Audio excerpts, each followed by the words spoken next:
여러분, 피트 위스키 좋아하시나요? 피트는요, 사실 호불호가 좀 갈리는 술이 아닙니다. 아예 사랑하거나 아니면 싫어하거나. 라프로에게 캐치프레이즈도 대놓고 말하죠. Love or hate, there is no in between 라고요. 실제로 제가 애정하는 위스키 채널들만 봐도 그래요. 쉘이나 버번 영상은 조회수가 쭉쭉 나오는데 피트 영상만 유독 조용합니다. 그래서 저라도 열심히 돌려보고 있어요. 근데 댓글을 보면 더 재밌습니다. 완전히 반으로 갈리거든요. 한쪽에서는 내 최애 위스키다. 피트는 사랑입니다. 피맨. 그러고 반대쪽에서는 맛없음. 계속 먹어도 싫던데 심한 욕. 진짜 이렇게 확 갈립니다. 그래서 피트를 홍어라고 표현하더라고요. 먹는 사람만 먹는 맛이라고. 저는 오히려 이렇게 말하고 싶어요. 피트는 평양냉면입니다. 처음 먹으면 이거 걸레밥물 아니야? 하면서 고개를 절레절레 흔들죠. 그런데 이상하게 한번 맛들이기 시작하면 답도 없습니다. 피트 좋아하시는 분들은 피트라면 사족을 못 써요. 댓글을 보면서도 정말 공감됐거든요. 피트 맛 잘못 보면 진짜 헤어나오지를 못함. 처음에 피트 왜 마셔 했는데 지금은 피트에 미쳤네. 처음 마셨을 때 진짜 역해서 토 나올 뻔했는데 적응 후에는 완전 최애임. 그럼 여기서 궁금해지죠. 피트가 대체 어떤 맛이길래? 쉐리는 꿀처럼 달콤하고 버번은 바닐라와 카라멜이라는데 피트는 우리가 먹어본 맛이 아니에요. 정로환, 빨간 약, 소독약, 병원 냄새. 상상이 되시나요? 처음 들으면 그걸 왜 돈 주고 마셔? 이 반응이 정상입니다.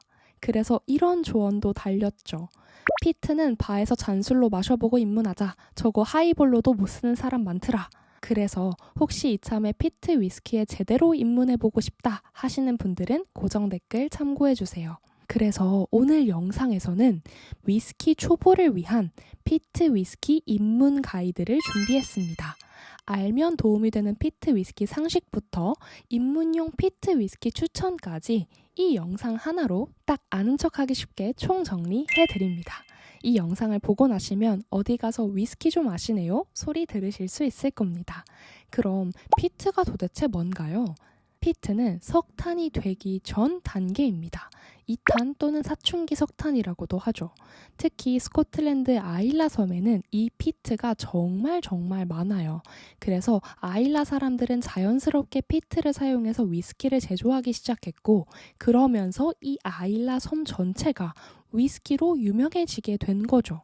아드백, 보무어, 키로만, 라가블린, 라프로익, 부룩라디, 부나하벤, 아드나오, 쿠릴라. 근데요, 제가 여기만 간 게 아니고요. 지난 한 달간 캠핑카를 빌려 스코틀랜드 5대 위스키 생산 지역을 모두 돌았고 그 여정에서 총 30여 개의 위스키 증류소를 방문했습니다. 이 감동을 여러분과 나누고 싶어 영상으로 가득 담아왔는데요. 스코틀랜드 증류소 투어 대리 체험하고 싶으시다면 지금 구독 버튼을 눌러주세요. 왜냐하면 제 채널이 너무 작아서 지금 구독해두시지 않으면 나중에 찾기 어려우실 거예요. 아일라의 피트 3대장이라고 불리는 아드백, 라가블린, 라프로익은 킬달튼 해안에 사이좋게 붙어 있어서 킬달튼 삼총사라고 하는데요.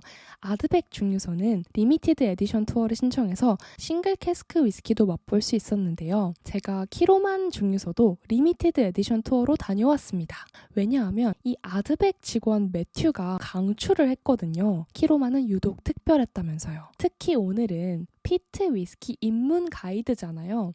피트 위스키를 이해하는데 정말 이만한 증류소가 없습니다. 왜냐하면요. 피트 위스키가 어떻게 만들어지냐면 첫 번째 단계인 몰팅 단계에서 피트를 태워서 보리를 말리거든요. 근데 보통 위스키 증류소들 피트 처리된 보리, 즉 피트 몰트를 다 어디서 사다가 써요. 그러니까 아일라 증류소에 가도 정작 피트의 핵심인 몰팅 단계를 직접 볼 수 있는 곳은 거의 없다는 거죠. 그런데 키로만은 차원이 다릅니다. 증류소 바로 앞에 드넓은 밭이 있는데 여기서 쓸 보리를 직접 키웁니다. 더 대박인 건 이 보리를 가져다가 사람이 직접 삽으로 일일이 뒤집어가며 말리는 플로어 멀팅까지 한다는 거예요. 이거 진짜 허리 끊어지는 노동이라 요즘은 거의 사라진 방식이거든요. 지난 영상이 알고리즘을 타면서 댓글이 600개가 넘게 달렸는데요. 지난 영상에 이런 댓글도 달렸어요. 또 이런 댓글도 달렸어요. 그래서 오늘은 본격적으로 키로만 증류소 투어 영상을 말아봤습니다.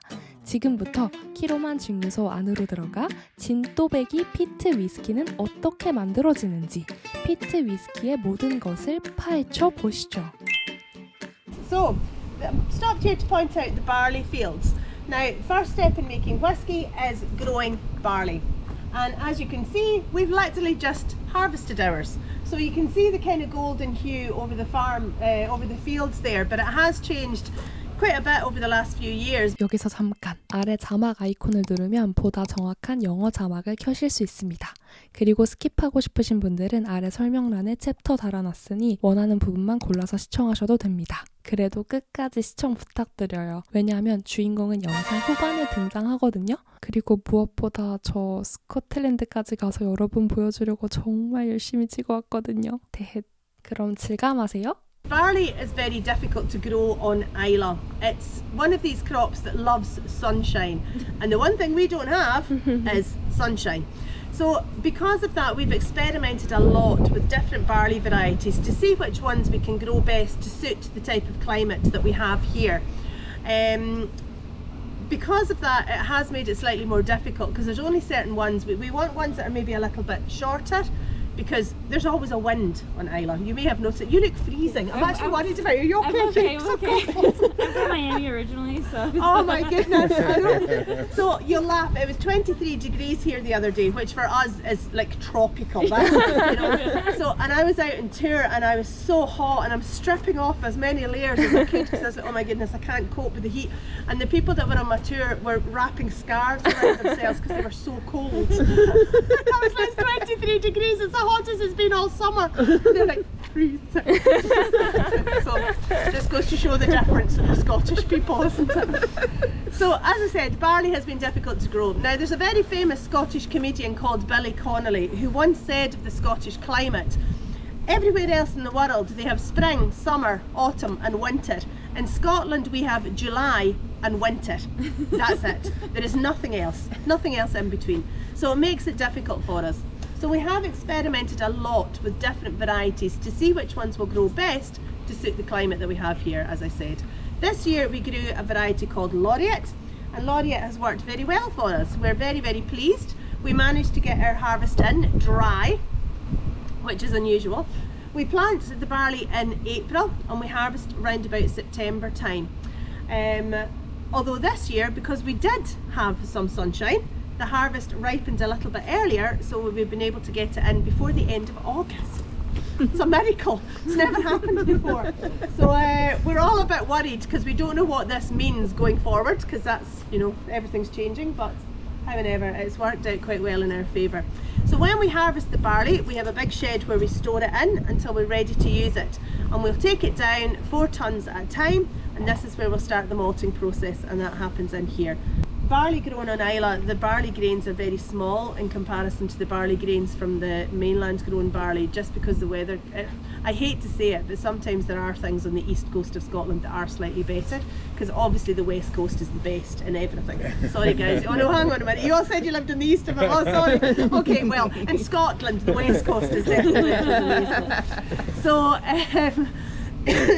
but they do have a more temperate climate for the growing of barley, so it suits a wee bit better. You can't have everything. Hello. 보리 재배부터 증류, 숙성, 병입까지 몽땅 한 곳에서 해버리는 진짜 배기 farm to bottle 증류소입니다. So traditional style malt floors are something that you don't see very often. There's over 150 distilleries in Scotland, and there's only 7 distilleries still use a traditional style malt floor. So it is an unusual thing to see, and I'm so sorry that we don't have malt down on the floor today. Who would have thought that in Scotland we'd be annoyed because the weather has been so nice? Is it the silent season now? No, it's not. We're actually in full production, but the reason that there's no barley on the floor is because, believe it or not, the weather has been too warm. and because it's been too warm, our barley, this whole process is about germinating barley, but the barley has been germinating too quickly. Unfortunately, it's back to normal now, although it is still a little bit warm. It's too warm for the barley. This is the problem, it's just germinating far too quickly. The reason that we have a malt floor, if you come over here with me, I'll point out why we do it. So, malt floors are all about germination. It's all about getting your barley to grow. Because when the barley starts growing, it creates sugar. And those sugars are really important. Now, were the plants to be out in the field, this little shoot that grows up, it would draw off those sugars, and that's what would make it grow. But in here, we want to try to harness the growing of the sugar, because the more efficiently we can get the barley to germinate, the more sugar we can get, and it's sugar that we use later in the process to convert into alcohol. So the more efficiently we can do this, the more alcohol we can make. So it's really important. But the thing is, this is a traditional malt floor, and this isn't an easy thing to do. What we have to do is we soak the barley in water. So that's up there in that tank. It's called a steep tank, and to steep is just an old Scottish word which means to soak something. So we soak the barley in the water on and off for 48 hours, which is why it's not quite ready for the new batch to go down. And then we load it into this. This is called a chariot, and we use that to spread the barley out onto the floor. Now, if you have a look at it, it's the most awkward thing. You literally fill it, I'm not going to tip it because it's full of water, but you tip the chariot like this, and that throws the barley out. Now, there's a little thing you've really got to watch when you do this, because otherwise you end up knocking your knees, and it's it's heavy as well. It's not the nicest, easiest thing to do when it's filled with barley. It's pretty difficult to do. You're welcome to give it a wee shot, but don't let the water fall all over the place. You can see it's really light to do it when it's empty. When it's filled with very wet barley, I imagine it's quite different, yes. So we tip the loads out all over the floor, and then by hand, every single part of this process is done by hand. We gather up all the little piles and we smooth it all down, and we'll lay the barley out completely on the floor. If you have a look at the marks on the floor, you can see the dark areas where the barley would lie, and you can see the area around the edge of the room, how thick the barley sits. It's worn away the paint on the side of the room there. So you can see how thick it would normally be sitting. So we lay the barley out, and this is where it gets difficult. The optimum temperature for barley to germinate is 18 degrees centigrade. Now that's a very specific number. There's only about 3 days of the year in Scotland where it's actually 18 degrees centigrade outside, so it does make it difficult. Now, barley, when it starts to grow, creates its own heat. So it will start germinating, and what happens is that little shoot that you see in the middle, that starts to grow up. And that's what we want to happen. We want the barley to start sprouting this little shoot. It's called an acrospire, and we want that to get to about 2/3 the size of the barley grain. Now, normally that takes up to 6 days, but because the weather has been warmer, that's been happening much, much faster, so it has been problematic for our team. So we rely heavily on the team monitoring our barley. When it's lying on the floor, we put a big temperature probe inside it, and that temperature probe tells us what it's sitting at. Now, ideally, as I say, we want it to sit about 18 degrees centigrade. If the barley is too hot, they will spread it out very, very thin. So it's just a tiny layer like that thick, reaching all four. You can't come into the room. You can't, there's nowhere to stand. It will fill all four corners of the room.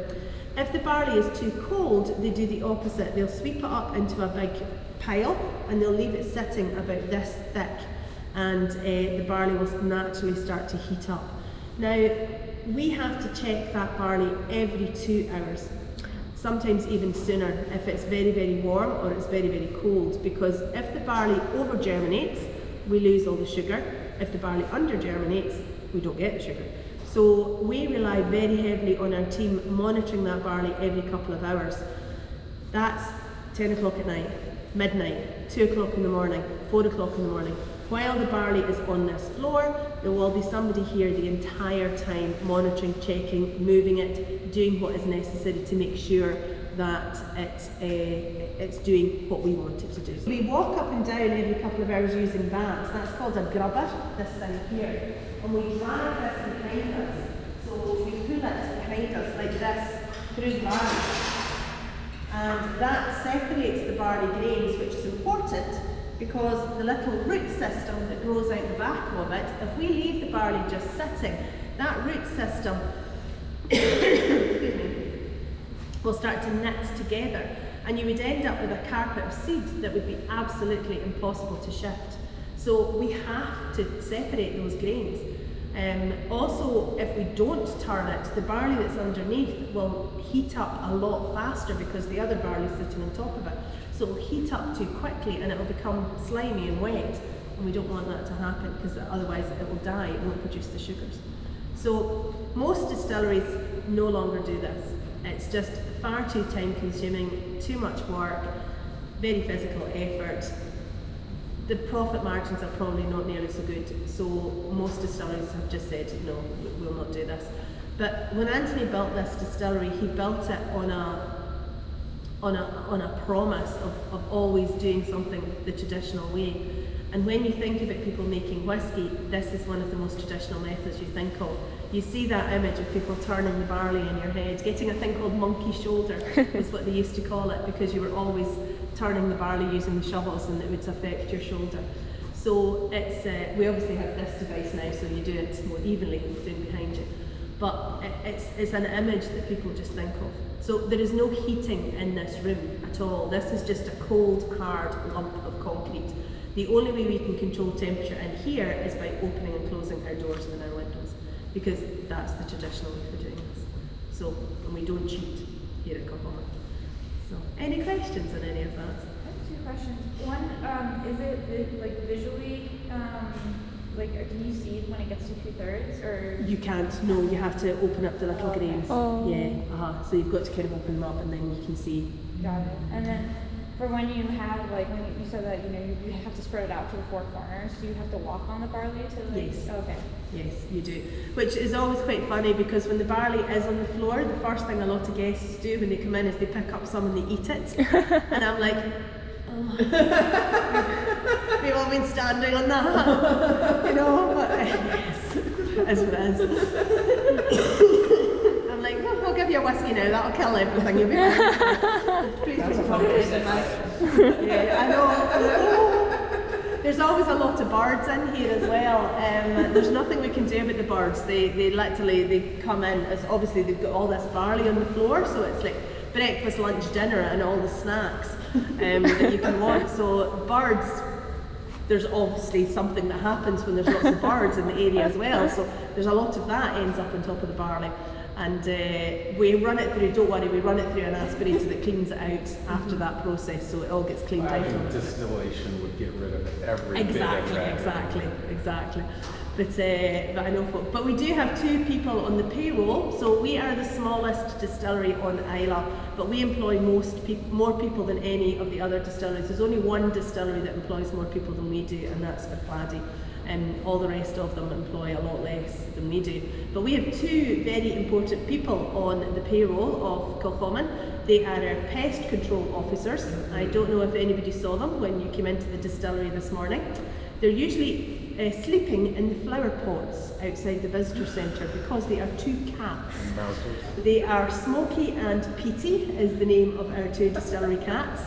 And they are employed to take care of any pest problems that we may have here. But they're just lazy and they lie in Kathy's plant pots all summer long. You may see them when you go back up. They like to have their bellies tickled, so if you do see them, give them a little belly rub because they're quite friendly little cats. Well, they're not little, they're actually huge, the two of them. Anthony's very generous. They're fantastic employers, they really are. I think the whole family thing makes such a difference to it. So we have quite a lot of parties and nights out and things, and Anthony pays for everything for the staff nights out. And the last event was the Faishila, when we had our Faishila night out, but he forgot how much staff he's got. So his credit card went behind the bar, and everybody was up ordering their food and their drinks and everything, and then I think we had free drink for 4 hours, and then after that we had to pay for it ourselves.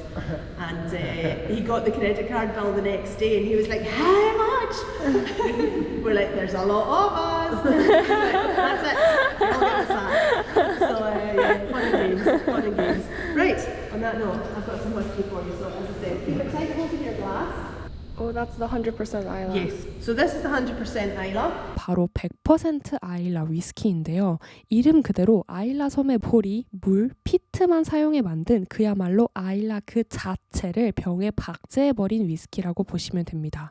한 모금 마시면 입안에서 아일라 섬이 통째로 춤을 추는 기분을 느끼실 수 있을 거예요. It's peated to 20 parts per million, so it's a much lighter peating level than some of the other whiskies that you'll be sampling today. It is higher in alcohol, it's 50% ABV, so it is a lot higher in alcohol. Anthony calls this his breakfast whisky. So if you want to have something that's 50% proof, first thing in the morning, ta-da! What do you peat to normally? The other whiskies are 50 ppm. This one's only 20, it's a lot lighter. Its minimum age is 9 years. This is the 14th edition of this particular 100% Islay. This one is the one that we make that comes out at the same time as harvest time. So it's just about to come to an end because we've just brought in the new harvest and the 15th edition 100% Islay will be released next week. So exciting times. This one has been made mainly matured in bourbon casks, but some of the spirit was matured in a sherry cask as well, so it does give a little bit of a difference to the two flavours. I love it because I think it tastes like Islay. When you smell it at first, you get those lovely earthy barley cereal notes. When you start to drink it down, the flavour profile changes. You get that nice, there's a hint of honey, kind of heather honey, you get a lot of saltiness from it. It's got a little bit of spice coming through from that, stewed fruit flavours from that sherry butt. And then you've got that wrapped up in that lovely little puff of smoky peat smoke at the end of it, which I think works well. I always say that Anthony stole this idea from me because I am 100% Islay. I was conceived, distilled and matured all in this one. So I think that makes it perfectly acceptable that I'm allowed to talk about the 100% Islay. This is just me in liquid form. So hope you like it. Slancha, as we would say. Slancha. So, what do you think of it? It's different, isn't it? It's quite a nice one. I Very do like sweet. It is very sweet. It's got quite a sweet note to it. That extra addition of the sherry just makes it slightly sweeter, which I really quite enjoy. And here at Kilchoman, we do everything naturally. So we don't add colour in stirred whiskies, we don't add flavour in stirred whiskies, and we don't chill filter. So what you see in your glass has come about, what you taste in your glass has come about from the natural elements that we use. So that's the barley we use to make it, the water we've used to water it down, the peat we use to give it those lovely peaty, smoky flavour notes, and the barrels that we use to mature it in. So that's where that all comes from. And so that's why our whiskies vary. Each time you buy one, you can maybe buy it made with the exact same recipe, made with lots of love, but it does change each time. So I think that's what's quite nice. So any questions on the barley? So, how do you think the Isla barley tastes different from the other barley? Very, very different. It's honestly, you've no idea the difference. The barley, so Anthony did a lot of experimenting in the early days with different barley varieties to see which ones will grow really to suit the kind of climate. But also when he distilled them all, it was amazing how different the flavours were in the different varieties of barley. So when the barley comes in off the field, you know, we always do try little bits of it. And it is amazing just how you can taste, some of them are sweeter. Mm-hmm. You know, some of them are more oily, some of them are more salty. There's just a difference. There's just a, and it's, you know, as I say, you need to have a pretty good palate to be able to pick that out after maturation. You would never be able to pick it out. Although some people I'm quite sure would say that they could, but I'm certainly not one of them, that's for sure. Years of caffeine abuse have left my palate wanting, shall we say. I do like very strong, dark, rich coffee. Actually, that cleans your palate. Does it? Yes. Oh, well, I can taste nothing, so I don't know. Maybe it's the red wine then. I don't like to mention that part, I always don't want to admit that. So, do you have any other questions on the barley part of it? So you're saying that the barley is difficult to grow on Islay, but traditionally, like, it would have been grown here. Oh yeah, traditionally that's why there's so much whiskey here, why there's so many distilleries, because we had a surplus of barley. The weather pattern was different, the climate was different, and there wasn't the problem with the predators that we have now. At one point there is hundreds of distilleries on Islay. We've kind of whittled it down over the last few years, but yeah, there was a lot before it became legal, I should say. Everybody illegally produced whiskey. Right, various. Because every little farmsteading would have an illicit style. Everybody would be making their own kind of whiskies. There's very long, cold winters in England, so we had to find something to do, and the TV hadn't been invented. We just basically made whiskey and had lots of children. That was how it It was much more fun, let's be honest. We didn't want to go back to that. But once we are happy with how our barley has germinated, so we've gone through all of this. Our team have been practically living with this barley for the last few days to keep an eye on it, make sure it's monitored, it's germinating the way that we're happy about. We'll then come in, and again, all by hand, we use the brushes and the shovels, and we sweep up, as you can see, all of the barley, and we sweep it up into the conveyor belt, which is below that mesh grid. And that conveyor belt will take the whiskey through to our kiln, and that's where we'll start phase 3 of malting. Phase 1 is steeping. Phase 2 is germination, phase 3 is smoking, and that's the fun part. Now before we go through here, I am going to warn you, you can hear the noise. It is very noisy through here. It's quite a smoky atmosphere as well. If any of you do feel that it's going for you in any way, just let me know and we can come back through here and talk about it.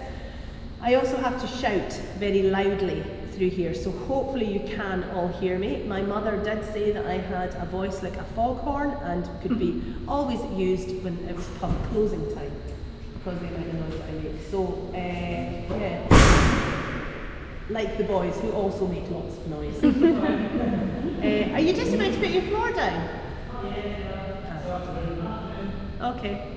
Right, so head on through it and we'll see what's happening. So this is a good picture here, I don't know if you want to catch that one. This was the 2023 harvest, and that's an aerial photograph of our farm. You can see the barley fields lying out there all the way down to Macker Bay, absolutely beautiful.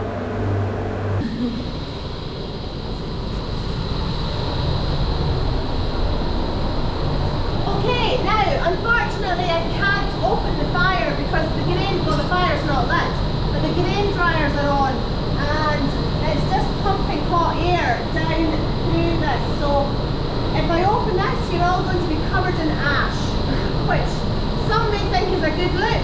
Personally, I don't. So what happens now is the barley has come through and it's lying on a mesh floor about 3-4 metres above the height of our fire. Now the easiest way to think about this process is like smoking meat, fish or vegetables on a barbecue. If you've ever done that, that's exactly what we're doing here. We're going to start smoking our barley because that's where our flavours are going to come from. There's a little diagram here which kind of explains it. So you can see the fire here, the barley, pagoda style roof. Okay, we smoke the barley using this stuff. This is peat, locally cut from our peat bank on the shores of Loch Gorrel. Now if you pass that round, have a smell of it. It doesn't smell of anything. It's not until you set fire to it that the smell comes out Is of that it. true when it's wet also? Is that true when it's like fresh and wet? Yeah, it really smells strong. Oh, it when it's does, wet. okay, Yeah, okay. but it just smells, it's got that earthy smell. Yeah. So what happens now is we light a small fire in the bottom here, and the smoke rises up and it coats the barley that's sitting up above. There's two things inside that peat brick that's really important for the flavouring of our whisky. The first is something called phenols, phenolic oils. Now when we talk about our whisky, our Islay whiskies, we talk about how smoky they are, and we measure that level of peatiness in parts per million. So that whisky that you're drinking there, that was peated to 20 parts per million. To achieve that kind of heating level, we have to light our fire and we leave it burning for 15 hours. And that will give us a phenol level of 20 parts per million. So we burn it for 15 hours, and as I say, that will give us that lovely kind of phenol content. So those little oils have now kind of risen up and they'll coat that damp barley. So it gives you your phenols, which is your level of smokiness. Now, as I say, we do it to 20 ppm, and if we wanted, we could do it more, but it would mean using a lot more peat, burning the fire for longer, a lot more effort. So So we're quite happy with 20 ppm, and it works well in that whiskey. It's a nice level. But the thing is, after the smoking part, after we've smoked it, the barley could still potentially germinate because it is still a little bit damp. So what we have to do is we turn on these grain dryers, and they'll basically pump hot air down into the barley, and they'll dry it off until we get it back to a moisture level where it's gone completely to sleep, and we know that we can take it through to the next part in the process. Now the other thing that's inside this peat brick is something that we're all familiar with, and it's salt. Really? Yeah. So Islay, this whole area, so peat, how peat is formed, this was all under the sea at one point. Okay, so this whole area here was below the sea. And as the years have passed, the island has risen up and the sea has gone down. And global warming is kind of going the other way now, but Scotland, I'm told, is still rising. It's one of the places in the world that's still rising a tiny, teeny little bit. It's basically because everybody has left Scotland and gone and populated every other country in the world. So that's probably why we're still rising up. But whatever. It's a very empty country is Scotland. So because of that, when the sea went down, that salty soil was still there. And over time, grass, heather and moss grew up onto that salt, onto that salty soil. And over time, they also died down. And they formed the structure that we know as peat. This is Islay peat. Islay peat is a very different flavour profile from mainland peat because the grass and heather and moss that grew here was just that, grass, heather and moss. So the peat variety we have that we use is called sphagnum peat, after the type of moss. On the mainland, the peat is very different. The peat is much more oak, beech, birch, forestation. So it gives a very different flavour profile. If you think of smoking fish, if you use oak chips to smoke your fish, you'll get very distinct flavour. But if you use beech chips, you would get very different flavour. And that's exactly how it works with the peat. If we use an Islay flavour, we'll have a very distinct, oily kind of character. Mainland peat, very different flavour profile. So it's important to use the Islay peat.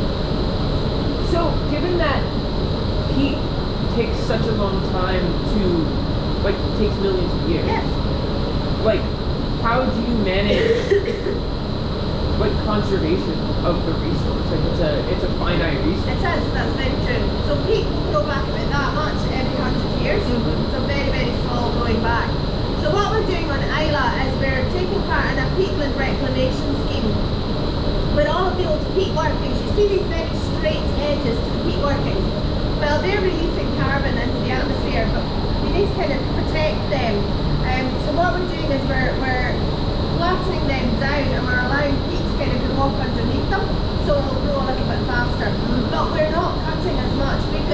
There's only a couple of areas on Islay where you're still allowed to cut peat for whisky distilling. One of those areas is owned by Nature Scotland. It's a very large area, and they have got the licence to cut the peat for the majority of distilleries on Islay.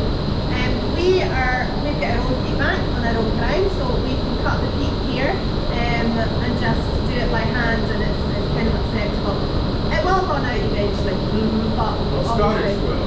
There are some giant peat bogs in the world where it'll never run out. It will never but run it out, won't be right? Scottish, so that's the problem. I mean, our entire island is a floating peat bank. Yeah. You know, so unless we dig up the entire island, we're never going to run out. But it's whether we'll still be allowed to use it is the million-dollar question, because it is becoming very well known how good it is for the environment. So it may be that eventually they will say to us, no, you can no longer cut peat. But just in case we get back to the visitor centre and they say that we're not allowed to cut peat as of today, I would suggest you buy all of your peated smoky whiskies right here today at Kilhoman. Okay? So don't want to take the risk. Right, we'll get out of here because it's noisy, but if you do have questions, just ask me.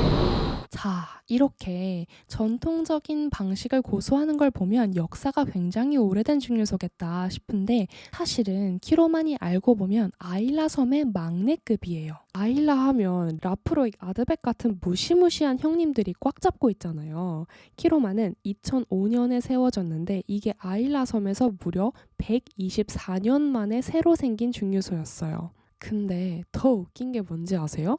설립자가 섬 사람도 아니고 런던에서 온 독립병입자 출신 앤서니 윌스예요. 내가 아일라 위스키의 정점을 보여주겠다면서 온 가족을 섬으로 다 끌고 내려와 증류소를 차린 거죠. 덕분에 지금도 아빠랑 세 아들이 옹기종기 모여 운영하는 찐 가족 기업이 됐답니다. So, the reason I wanted you to have a look at that picture was so that you could see the aftermath of one of the most important things that happened in the history of our distillery. This is our kiln and malt floor, and that's the picture that you were looking at. This was what was built for us getting up and running in 2005. We now have a different one, a much bigger one. But back then, that was what we had. Now, as I said, we started in December 2005. In spring 2006, Anthony and Kathy did something, well, shall we just say, no parent should do. They decided to go away on a little holiday. That's all good. But they left their 3 teenage children in charge of their brand new multi-million pound distillery. Now, I don't know if you're all a lot younger than me, you probably remember what it was like to be a teenager. So the boys there was a game of rugby that day being played on the television, and the boys really wanted to see the rugby. But they were malting barley that day in here, which involves a fire. So they lit the fire, and we don't really know what happened next, but all we know is that there was a call made to the fire brigade because the brand new distillery was on fire. By the time the fire brigade got here, you saw the photograph there, the aftermath. The roof, everything was missing. I'm told it took Anthony about 6 weeks before he regained his voice. He was so upset by this turn of events. Obviously the boys didn't really know what had happened, nobody really knew how it had happened, but it had happened. It was just one of these things. Unfortunately, it did happen to be when the boys were left in charge of the place, of course. So for that reason, the boys now work in marketing. I'll leave off as far away from the distillery as possible. You can't fire your kids. Exactly, you can't fire your kids, can you? So now Anthony has a long memory, and when we started to bottle our whiskey, Anthony set up a table, and he got out some teapots from the cafe, and they filled the teapots with whiskey, and they used the teapots to fill the bottles. That was how we filled the bottles to start with. Now the boys filled about 11,500 bottles before it was deemed that they were forgiven for their previous misdemeanours. And we built a small bottling line in this building here. We still use that bottling line to today. It's slightly more, what's the word I'm looking for? It's slightly more hands-on, so it's more of a physical one. But we've built a very new bottling line on the opposite side of the farm buildings here. Unfortunately, we don't get to see bottling as part of the tour. Sometimes the door's open, so we might get a sneaky peek, but we'll see how it goes. Okay. 근데 여기서부터가 진짜 하이라이트거든요. 근데 지금 벌써 몇 분인지 보세요. 제 영상이 너무 길어서 반으로 쪼개달라는 의견이 많았어요. 시청자님들의 의견을 적극 반영하여 나머지 발효, 증류, 숙성, 병입 단계는 다음 영상으로 말아오겠습니다. 다른 증류소 투어에서는 맛볼 수 없는 워시와 스피릿은 과연 어떤 맛일지, 와인업계에서 15년 일한 전문가인 앤서니가 쓴다는 진짜 쉐리 캐스크는 도대체 뭔지 궁금하시면 지금 구독 버튼을 눌러주세요. 왜냐하면 제 채널이 너무 작아서 나중에 찾기 어려우실 거예요. 그리고 키로만에 대한 더 자세한 내용이 궁금하시면 키로만 창업자이자 대표 그리고 마스터 블렌더인 앤서니와의 1:1 인터뷰 영상을 참고해주세요. 지난 영상이 알고리즘을 타면서 댓글이 600개가 넘게 달렸는데요.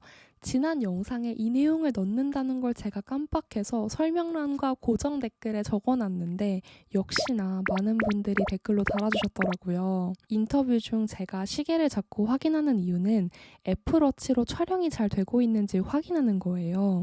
왜냐하면 저 혼자 간 거라 아무도 촬영을 도와주는 사람이 없었거든요. 증류소를 30개 넘게 다니느라 핸드폰 저장 용량이 꽉 차서 혹시 촬영이 중단될까봐 불안했거든요. 물론 키로만 대표님도 알고 계십니다. 아무쪼록 양해 부탁드립니다. 그리고 투어 참여자분들 중에서 진짜 위스키 고수가 계셔서 가이드한테 정말 끊임없이 질문을 던지셨는데 이분의 질문은 전문가가 아니면 이해하기 어려운 수준의 내용이라서 이번 영상에서는 전부 덜어냈습니다. 만약 전문가 수준의 내용도 한번 들어보고 싶다 하시는 분들이 계시다면 댓글로 알려주세요.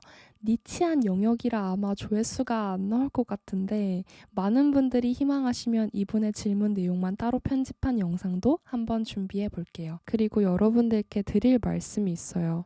지금 거꾸로 연어들처럼 전에 올린 증류소 투어 시리즈를 정주행해주고 계신 분들이 많으신데요. 너무 감격스럽고 감사합니다. 사실 이 30분에서 1시간짜리 영상 하나 만드는데 정말 천문학적인 시간이 들어가거든요. 왜냐하면 한두 시간짜리 영상 편집을 끝내고 나서도 제 영상은 영어 자막을 달고 게다가 한국어로 번역까지 해야 하잖아요. 근데 이게 AI의 도움을 받아도 한국어가 진짜 어려운 언어긴 한가 봐요. 존댓말과 반말을 섞어서 쓰질 않나. 존댓말 중에서도 헤요체, 합니다체, 하오체를 섞어 쓰질 않나. 위스키 전문 용어가 등장하는 만큼 정말 기상천외한 오류들이 나오더라고요. 진짜 어색한 표현들이 많아서 일일이 돌려보면서 하나하나 손수 바꿔줘야 되거든요. 그럼에도 구독자님들이 써준 소중한 댓글들을 읽다 보면 하루의 피로가 싹 가십니다. 내가 열심히 만든 영상이 누군가한테는 도움이 되고 있구나 라는 생각에 뿌듯한 마음으로 잠에 들어요. 그러니까 댓글 많이 남겨주시고 많은 응원 부탁드립니다. 무엇보다 긴 영상 끝까지 시청해주셔서 감사합니다. 요즘 자극적인 쇼폼 많이 보다 보니까 긴 영상 집중해서 보기가 어렵더라고요. 근데 30분 1시간짜리 영상을 여기까지 집중해서 봐주신 우리 구독자님들 정말 대단하세요. 이런 다큐멘터리 같은 긴 호흡의 영상을 음미하시는 우리 구독자님들은 다른 시청자분들이랑은 확실히 결이 다른 특별한 분들이신 것 같습니다. 댓글만 봐도 다 느껴지거든요. 암튼 멋있습니다. 짱! 그리고 이 증류소 투어나 스코틀랜드 여행 관련 궁금한 점 있으시면 편하게 댓글 남겨주세요. 제가 하나하나 꼼꼼히 보고 답글 남겨드리겠습니다. 그럼 위스키 성지 여행하는 포텐더였습니다. 안녕!